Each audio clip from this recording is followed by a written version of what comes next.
Here we go. 10 obscure 80s movies. I would say most of these are going to be, and there's probably more than 10. Most of these are going to be comedies, I think.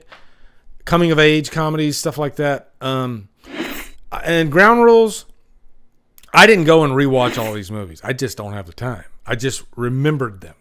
And I was like, oh, yeah, that movie, yeah, that's... So some of these, my memory's going to be a little foggy, but I can kind of tell you at least what I liked about it, you know? But I can guarantee you, I think you guys should definitely check these movies out if you haven't seen them. And I guarantee you some of you have seen these movies, and you can chime in on if you agree with me or not, you know? So it'll be kind of interactive and fun. Yeah, so...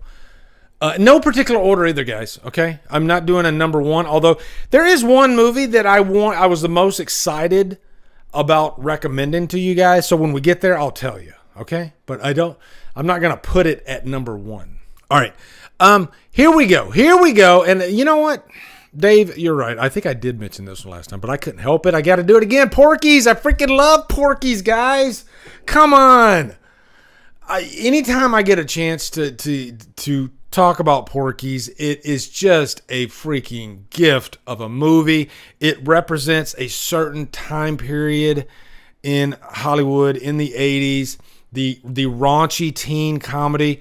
And if there's a spectrum of the raunchy teen comedy, because this is when the PG-13 rating was created, was like in the mid 80s. So they would stretch that freaking PG-13 as far as they could. Well, Porky's was R. But as far as the spectrum, even the PG-13 movies, like Just One of the Guys, would show like boobies and they would get an F word in there or something like that, you know? You got your money's worth. These days, a PG-13 movie, maybe not so much. I don't know. You'll get a CGI ghost. That's what you'll get. But man, Porky's was that movie that I wanted to watch so bad, but I was a wee little lad at the time, and I would sneak down the hall and I would see my parents watching it, and I'm just like giddy and, you know, stuff like this. Right, guys? She's like the group of girls. You got the guys, they're trying to look into the girls' shower room. And one of the guys, and I talked about this on the last, so I'm not going to talk too long about it, okay? But yeah, he sticks his ding-a-ling through the hole, and then the coach, the female that you don't want to come into the shower room, she comes over and she grabs it, puts her foot on the wall, and pulls. I should have grabbed the picture of that too, because it is one of the funniest freaking scenes I've ever seen. And Bob Clark, yes, who directed Black Christmas, who directed Christmas Story, directed this. And it is so freaking fun. There's three of them. There's Porky's, Miss Ballbricker. Thank you, Beth. There she is. Yeah. Porky's is such a classic. I think I want to go watch Porky's. You know what? Maybe I should do Porky's on the next Patron Hangout. You know, it's long overdue. I need to do it because I keep talking about it. I freaking love this movie. Next movie, none of you know this one. I guarantee you. If you know this movie, then you win a prize. Okay? Tell me what that movie is. All right? I'll give you a hint. Marissa Tomei's in it. All right? Can any of you tell me what that movie is? I'll tell you right now. Dave Vanderhoff might be able to tell what this movie is, but I even doubt that. Playing for Keeps is about this group of, I think, college students, and they fix up this sorority house, this all beat up, abandoned sorority house. They fix it up, and it's just one of those fun 80s movies with great characters, and it's got great music along the way. And yeah, that's not Clancy Brown, by the way. It does look kind of like him at that angle, but you know, jumping back to freaking Bad Boys, oh my God, how's this scene not talked about more? You know, because Clancy Brown is playing this asshole to Sean Penn and this young kid that kind of takes him under his wing. And Sean Penn's going to get him back. And what does he do, guys? He gets his pillowcase and he goes down to the soda machine and he fills the freaking pillowcase with like a dozen cans of soda. And he comes back up and he beats the living shit out of Clancy Brown. And it's one of the most awesome free. Bad Boys is a prison movie that does not hold back. Does not hold back. And Isaiah Morales is the bad guy in that movie, and he ends up getting arrested and going to prison just so he can kill Sean Penn. And he's scary. He's scary in that movie. And there's a big fight scene at the end. Man. And Bad Boys got overshadowed by Bad Boys with Will Smith and Martin Lawrence. And those are fine movies, but man, Bad Boys with Sean Penn will always have my heart. Always have my heart, okay? And Playing for Keeps is something you guys should check out too, okay? All right. All right, next one. We've all seen. Now, I had Better Off Dead on the last list, so why not put One Crazy Summer on the next one? Better Off Dead is the winter John Cusack movie with Savage Steve Holland directing. One Crazy Summer is the summer movie. And it really, like, these two movies are the perfect double feature. You know, same director, and you got John Cusack, who hated both movies. You got Bobcat Goldthwait in there. You got the dude from Popcorn that's right next to John Cusack. You got Booger on the right side. I always call him Booger. Doesn't matter what movie he does. You know, everybody, there's a such thing as being typecast, and then there's being typecast as Booger. That's rough. Okay? That's rough. I want my $2. I literally just got I have a shirt that says I want my $2. Better Off Dead is one of my all-time favorite comedies. I grew up with that movie. I've watched it a million times. One of the most quotable comedies ever. And it's so good that it kind of overshadows One Crazy Summer.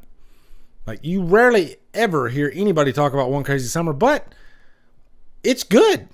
You know, they go to Nantucket, and his name is Hoops McCann. And so it's assumed that he can play basketball really good when he's actually really shitty at basketball. Demi Moore is the love interest in this movie. And as much as I love Demi Moore in 80s movies, she doesn't really do much in this movie. You know, she feels like she's out of place. So I would, Zapped. That's a good one. I do need to look up the behind the scenes on this because I'm curious to see what Demi Moore's state of mind was in this movie, because she doesn't seem like she's really into it, you know. But it is a fun movie, you know, and it's the one it takes place on the water, you know. So I'm recommending it. That's something, right? Yeah, and you guys are gonna like Summer School. That's a good one too. You guys are gonna be mentioning some of these. All right, here you go, guys. No Retreat. Freaking No Surrender, Van Damme's very first movie, mid-'80s. I saw this in the theater. I saw Playing for Keeps in the theater too, by the way. There was like me and two other people in the theater. But same thing here. I remember I saw the trailer or the TV spot for this, and I had to go see it because I was into like these action fighting scenes, you know. I loved these type movies. And at the time, I didn't know who Van Damme was. Nobody did, you know. He wasn't really a name. I think he tried to be in The Predator, but that didn't work out for him. But he really makes an impression because he is threatening. You know, he makes a really strong impression right from the get because he does his famous splits in the ring. And, you know, he's a damn good martial artist. And so you got this young kid who's that guy standing behind him. And there's the ghost of Bruce Lee comes and trains him. Let me repeat that. The ghost of Bruce Lee comes and trains this kid to fight. You know, he's new to town. It's kind of like the Karate Kid. It's really the same type story as the Karate Kid because he's new to town. Everybody's picking on him. And then he starts learning to fight. And, you know, I always loved these type movies in the 80s where you had this reluctant hero, this kid who was kind of bullied, even though he's a really good-looking kid, and that wouldn't happen in real life. But, yeah. But the Van Damme's in that one scene, like at the beginning, and then he's at the end of the movie, and that's about it. But he is He's pretty intimidating for sure. Troy McClure, thank you. He says, not sure if it's obscure, but the toy is funny as fuck. We'll see. We'll see. We'll get there. Hold on. Okay. Next one, License to Drive, guys. Now, this is one that I literally have not seen this movie since I saw it in the theater, I think, back in the 80s. Now, this was a time when Corey Haim and Corey Feldman were massive. They were all over the place. You know, you had, this was right off the heels of Lost Boys. You know, they did a couple movies together, Dream a Little Dream, and they would trade off. Like, you know, in one movie, Corey Haim would be the lead character. And then another movie, Corey Feldman would be the lead character. You know, they were best friends. And so, but that's Heather Graham, which I just realized that, sitting in the car with him. I guess she was the girl that he wanted to. Now, if I remember correctly, correct me if I'm wrong, this is about Corey Haim wanting to get his driver's license so he could take out Heather Graham on a date, right? Heather Graham's first role, Troy, yeah. Rosalia, I was going to say Lucas. I almost put Lucas on the list, but I thought it might be a little bit too popular. But, man, Lucas is so good. Lucas is one of my favorite 80s flicks. And it's Corey Haim's first movie. Mercedes Lane. Thank you very much, Beth. Mercedes. Her name was fucking Mercedes Lane in the movie. Like, who names their kid Mercedes Lane? But there were so many of these movies where you had this girl that was like the ultimate object of desire. And the whole movie was the quest for reaching that goal. You know, like The Sure Thing. That's another one I didn't put on here, but The Sure Thing is really good with John Cusack. And The Sure Thing is, she was a model at the time, blonde. But, yeah, just a really fun movie, So, License to Drive, though, man, I always loved this movie. It was really fun, and I'm surprised I never watched it more. I remember loving it when I saw it in the theater, so I wanted to mention it here. So, yeah, Some Kind of Wonderful I put on the last list, and Some Kind of Wonderful is one of my favorite 80s movies. Great freaking soundtrack. Love that movie. You know. Female Drummer. That's cool. Next one. All right, who can tell me that movie? I'm not going to give you a prize because I'm sure somebody will get this one, okay? But who can tell me what that movie is, all right? Who can tell me what that movie is? It's a really good movie. At face value, you would think that it's going to be a little bit more lighthearted. Thank you, Rosalia. Less than zero. That's it. Yeah. At face value, Beth knows. Yeah. At face value, it looks like it's going to be like, but this movie is fucking heavy when you watch it. It's heavy. It's a hard R. I guarantee you, there was some hooking up going on in the trailers after this movie, okay? Because, man, Jamie Gertz and Andrew McCarthy, and this opens up a whole new topic that I do mention sometimes. And I don't know if it's because of actors, you know, being a little bit safer these days. I don't know. But, guys, do you remember this? Some of you might. Like, in the 80s and maybe even 90s, when two actors, when they made out in the 80s, it was full on making out. You know what I'm talking about, all right? It wasn't, I call it mashing faces. That's what they do these days, okay? They keep their mouth closed and they mash faces. They might turn to the left, they might turn to the right, but there's no opening the mouth, all right? It's just mashing faces, and that kind of, I don't know, it kind of desensitizes the scene because sometimes they're supposed to be doing full-on love scenes and they're still mashing faces. So I don't buy their chemistry when they're doing that. I'm sorry, that's just me. It's shallow, I know. Some of you might agree with me. Some of you might think I'm a little bit old-fashioned, but in the 80s, they fucking came to play, okay? What do you need me to do? I'll do it, okay? And they came to play, and they probably ended up... Matter of fact, I know there's quite a few stories of like True Romance. True Romance, you had freaking Christian Slater and Patricia Arquette. They dated after that movie because they were just way too into each other, okay? Because that's going to happen. That's going to happen. So Less Than Zero is another one of these movies. Yeah, was the decade of the French kiss. That's it. Now, you want to see some French kissing? Watch Less Than Zero. Holy shit. Guys, I'm going to tell you right now, and it might have been my age talking to me, but I remember watching this movie, and I swear to you, I thought, how do I say this? I thought they were really doing it. Like, I literally thought they were doing it in this. There was a scene in this movie, I literally thought, I was like, did I see what I just thought I saw? And I probably didn't see what I just thought I saw, but yeah, I really thought that they might be really doing it, okay? And they probably weren't. I'm sure they weren't, but you know, that's how convincing it was, okay? I'll just say that. Holy shit, did you just mention To Live and Die in L.A.? Hold on. Damn. To Live and Die in L.A. Jesus. More than half of you don't even know what that movie is, but man. If you want to know how to make counterfeit money step by step, watch To Live and Die in L.A. If you want to see one of the biggest surprise endings you've ever seen in your life, To Live and Die in L.A. To Live and Die in L.A.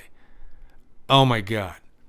Somebody mentioned I literally just got Last American Virgin on Blu-ray. I literally just got it in. Man, you guys, I knew you guys would be mentioning some of these. That's why I didn't put them on here. But man, To Live and Die in L.A. Wow. Willem Dafoe. Freaking William Friedkin, director of The Exorcist, directed it. You have one of the greatest car chases ever filmed that I've ever seen in my life, going in reverse.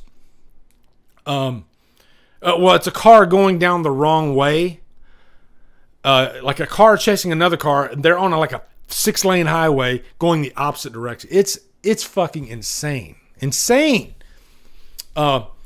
William Peterson, that guy was so good in the 80s, but for some reason he just never skyrocketed like I thought he would. He was in Manhunter.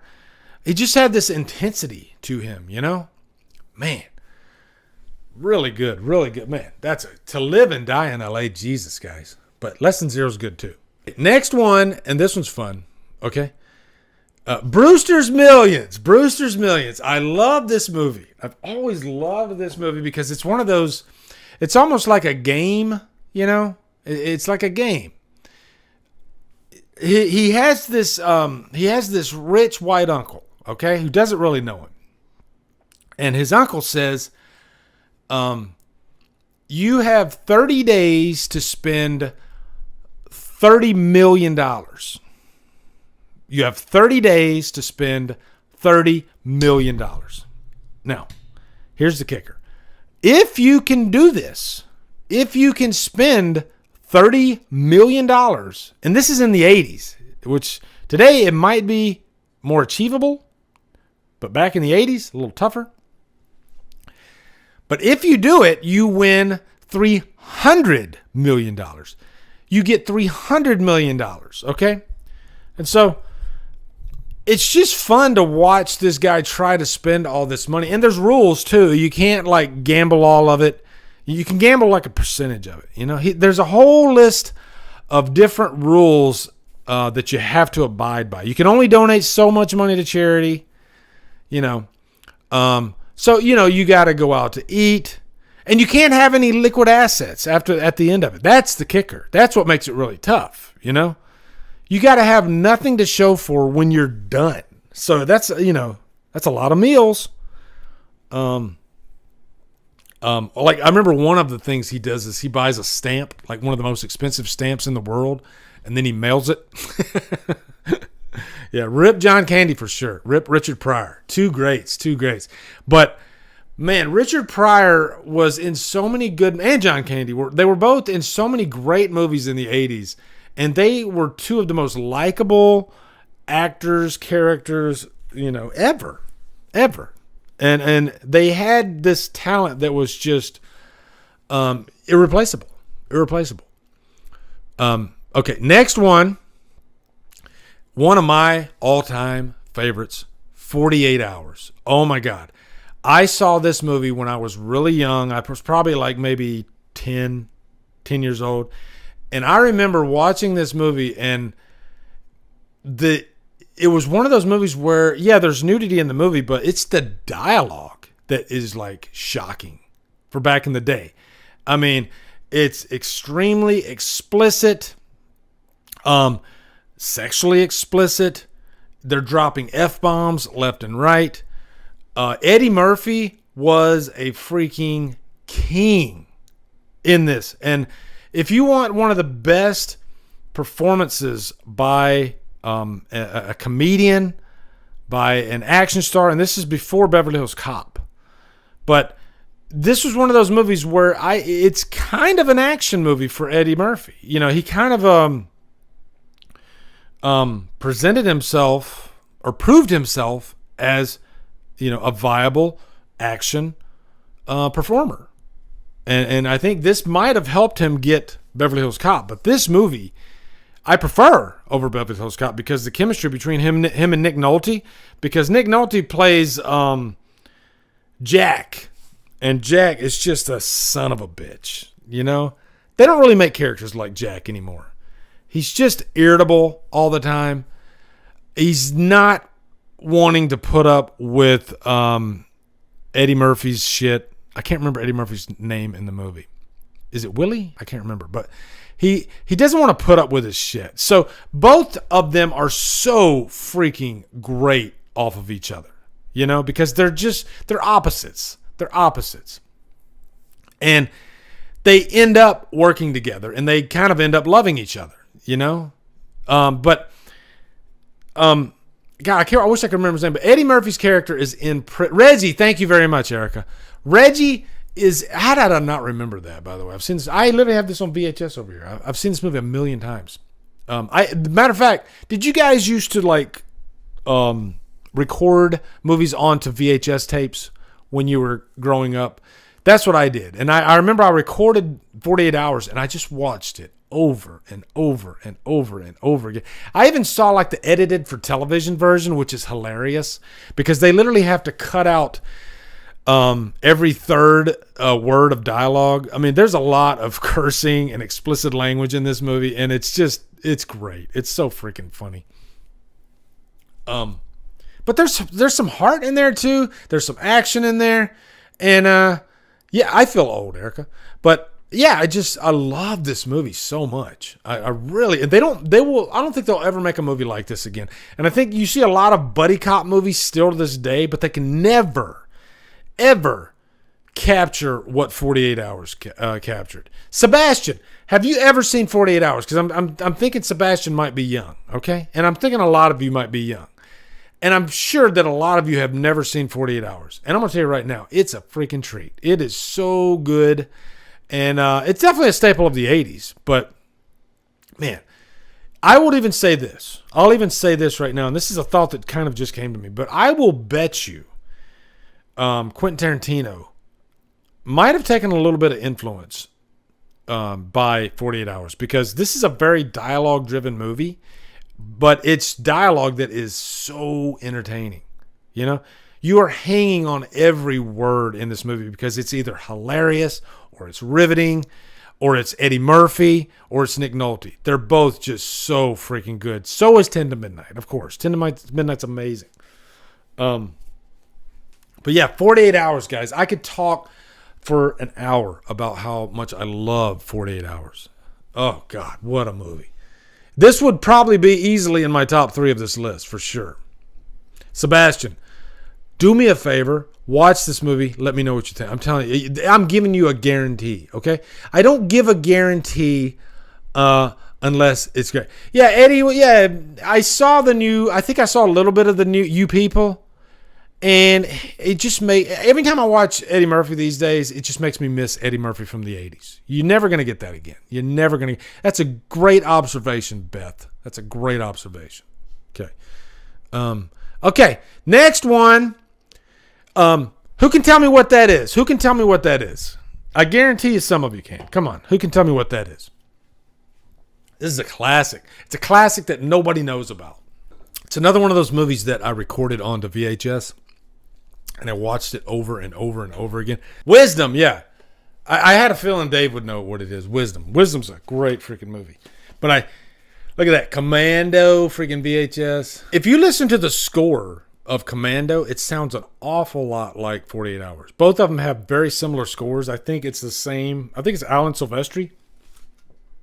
But I have Wisdom back there. Wisdom's it's one of those like on the run, movies with this hot young couple, and they're robbing banks, having sex, being dangerous. It's just fun. It's a great movie, and it gets intense too. It's not a comedy. It definitely gets intense, and it's one of those movies where like Emilio Estevez, he goes deeper and deeper and deeper, and like there's no way out. You're like there's no way this is going to end well. It's one of those type movies. Like he's definitely going to end up in prison. Okay, but. Now, this is the Demi Moore movie you want to watch. And this was you could see how young she is there. But it's riveting. It's really fast-paced. I'm shocked that this movie didn't do better. But this was in a sea of movies like this back then, and you just had a crop of young actors back then in the 80s. I mean, you just had dozens of them. And a lot of them have careers to this day, I mean, Tom Cruise was one of them back then, But yeah, Wisdom is really good. It's really good. I wouldn't put it on here if it wasn't. Okay. Next one, somebody mentioned this one earlier. The Toy. Another one of those premises where like, could they make this movie today? They might, but could they? I don't know. Because, well, I mean, really, this picture pretty much sums up 80s movies and comedies, because there are so many movies in the 80s that had the big-breasted blonde. Even Miss Tessmacher from freaking Superman. She was the big-breasted blonde, right? It seemed like this big-breasted blonde would pop up in like every other 80s movie, and then you had Jackie Gleason, who was this rich asshole, and his son was miserable because he didn't pay attention to him. And his son, what do you get? The kid that has everything, right? And so his son, I guess he ran into Richard Pryor. I can't remember his character's name, but basically Jackie Gleason gets him Richard Pryor for a present, He hires Richard Pryor to pretty much be, I guess, kind of his, the toy. That's what the movie's called, the toy. He is his toy for the movie. And he's paid to just hang out with him, And so that's what Richard Pryor does. And throughout the way, there's definitely some heart in this movie. And Richard Pryor, he takes only so much, and then eventually he says, okay, I'm not your whipping boy anymore. And you need to learn to respect others and respect yourself, So there's a nice message, and the young boy and Richard Pryor end up having this great relationship in the movie. So I've always, as a matter of fact, I just watched it again recently. I've always loved The Toy. It's like this is the feel good movie of this countdown. Okay. The feel-good movie of this countdown. And Richard Pryor is hilarious. He's great in this. Okay. All right, next one. Now, this is the movie that I would say would be my number one on this list. Okay? This movie would be number one on my list. All right, here it is. Can you guys tell me what that movie is? Again, this is a movie that it literally shocks me. I mean, flat out shocks me that this movie wasn't like extremely successful. Because it has everything. It has everything in it. Jonathan Demme. No, it's not Wild at Heart. This is Something Wild. Something Wild. 1986. Jonathan Demme, who directed Silence of the Lambs, directed this. He directed this before Silence of the Lambs. It's one of those movies that it's part comedy, it's part love story, it's part Americana. And it's also a riveting thriller in the last act. It's one of those movies, and there's very few of these movies that I can think of where they completely change genre, like midway through or maybe even in the last act. Because here's the story. Okay. Jeff Daniels plays this, straight-laced business type, and he meets, I think her name's Lulu. I want to say her name's Lulu, played by Melanie Griffith. And she is a wild child. She just flies by the seat of her pants, very spontaneous, and just really rambunctious and brave. And she ends up hooking up with him in the movie and really helping him come out of his shell. And I will say, she plants a kiss on him that is like one of my favorite kissing scenes out of all movies. Because he calls the office. She's like, call the office, tell them that you need the rest of the day off. And to him, that's like the craziest thing in the world. That's the scariest thing in the world. And so as he's on the phone, on the payphone, talking, she just walks up to him and just plants one on him in the middle of it. And oh my God, I was in love with Melanie Griffith, in love with her in this movie. And it's one of these movies that, though, he falls in love with her. They have this great relationship, and they're both from different sides of the tracks. And they kind of bleed into each other. She wants to get away from the wrong side of the tracks, and he's sick of having a stick up his ass. And so, they fall in love with each other. But then here comes somebody from her past, played by Ray Liotta. Now, Ray Liotta, his character in this movie is terrifying. And but he's got so much charisma. He's very intelligent, and he's a bad boy. And there's some scenes of some scenes of dialogue in this movie where he's talking to Jeff Daniels' character, like when she goes into the store, and it's one of those like the tension breaker, because they're talking normally with each other. And then he asks him a question about her that crosses the line, and then you can feel the uncomfortableness, the intimidation in the air with Jeff Daniels. And it's a moment where he has to make a choice. Am I going to man up and be a badass, or am I going to be myself and be scared of everything? So this movie's about kind of like overcoming your own fears.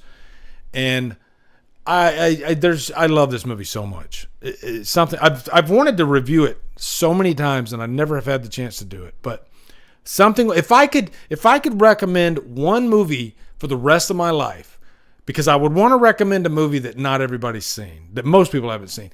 This right here, not a horror movie. This right here would be the one movie I would want you guys to watch. I would beg you guys to watch this movie because it is so good. It is so good, and it still shocks me to this day that more people haven't seen it. It's beautifully directed. It's beautifully acted. The story is great. And Ray Liotta is terrifying.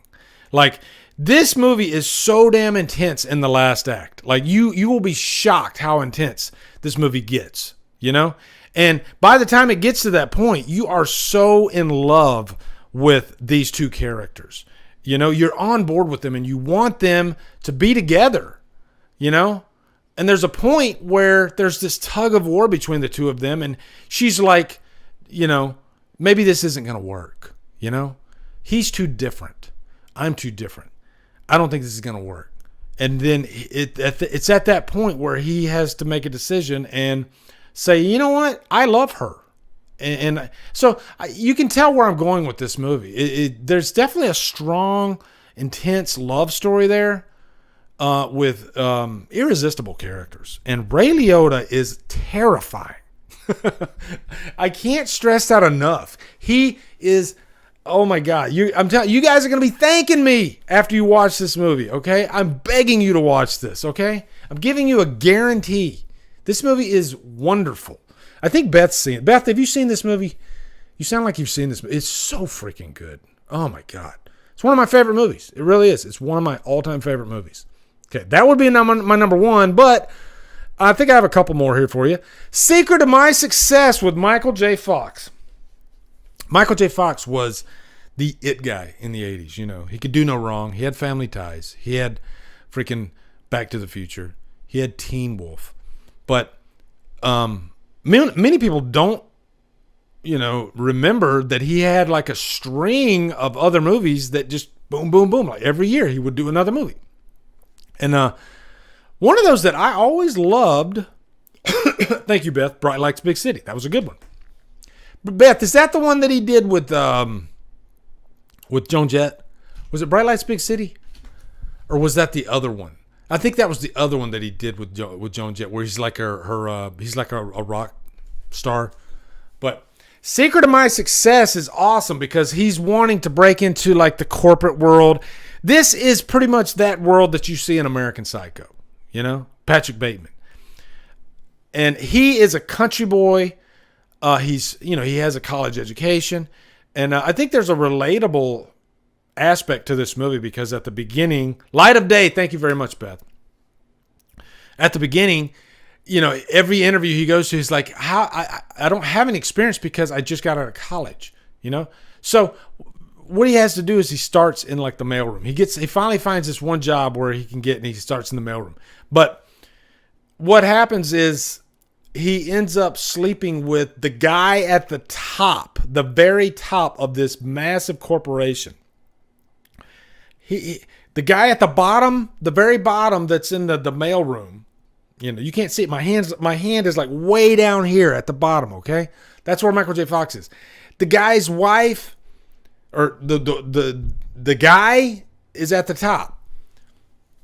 So he sleeps with that guy's wife. And he doesn't know that it's that guy's wife. So when he finds that out, he's like, oh shit, I gotta. And by the way, I think the guy's his uncle, and he got him the job. But then Helen Slater is in this movie, Christian Slater's sister, Supergirl. And he falls in love with her. So, this has a lot of those cliches that you see in the 80s with the young couple, the love story and all that stuff. But man, it's got so much charm. And I think that's the difference between movies today that are comedies.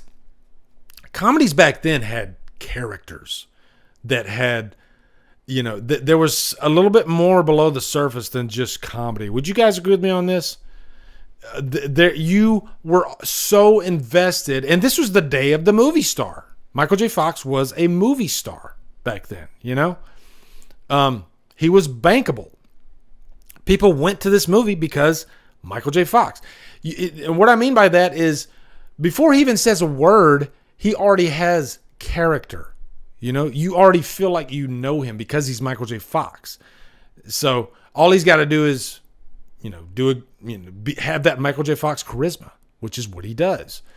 And movies today, they don't have this.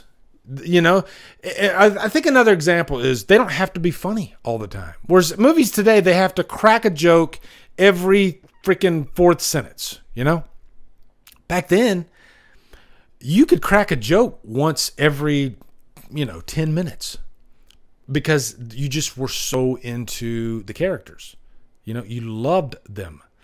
And this is a case in point.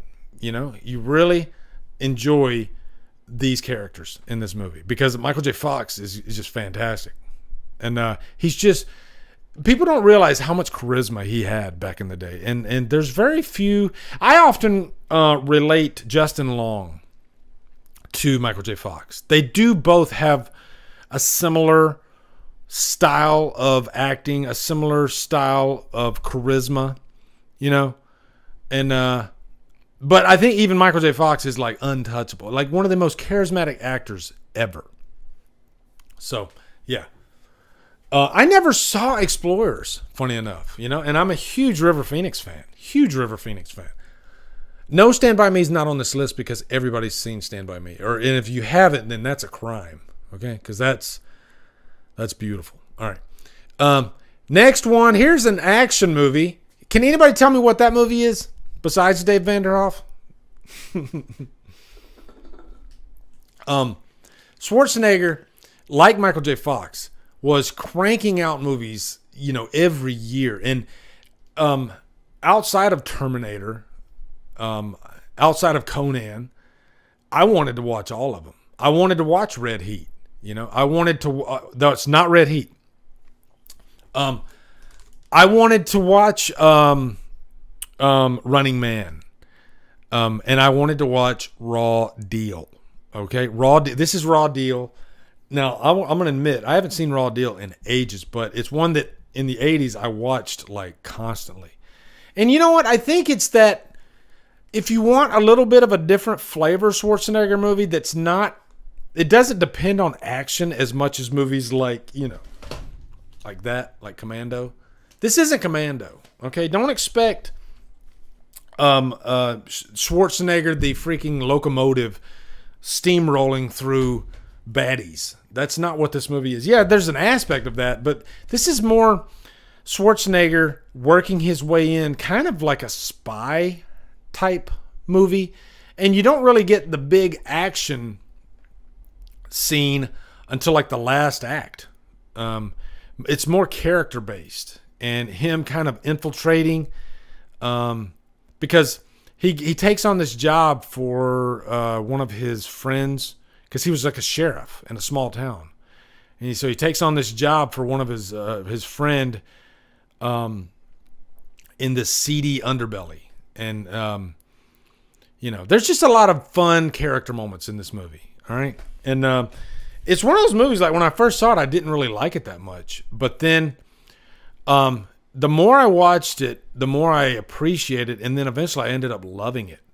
Just because I'm not in the mood for Terminator, I'm not in the mood for Commando, but I'm in the mood for Raw Deal, because Raw Deal's, it's not those movies. It's different. It's more character based, and you know what? This is the movie that I think Schwarzenegger got a chance to flex his acting muscles a little bit, and he's convincing. I think he's pretty good in this movie. So nobody ever talks about Raw Deal, but I like it. I like Raw Deal.